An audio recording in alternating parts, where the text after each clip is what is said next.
ng LPA na nasa labas ng ating area of responsibility na nananatili pa rin po na banta dito sa ating bansa at kasi po yan sa ipinapakita ng ilang mga weather models. Samantala, easterlies pa rin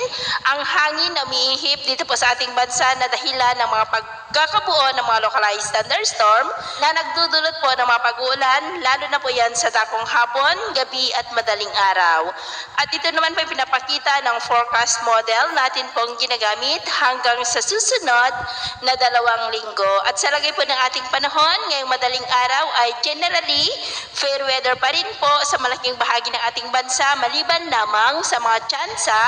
ng mga isolated rains sa ilang bahagi ng Quezon, Bicol Region, Palawan, Samar Provinces, Davao Region, Aklan at ilang bahagi ng Capiz. At mamaya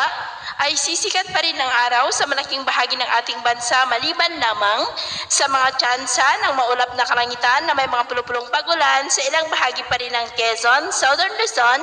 at ilang bahagi ng Panay Island, Eastern Samar at dyan po sa ilang bahagi ng Davao Oriental.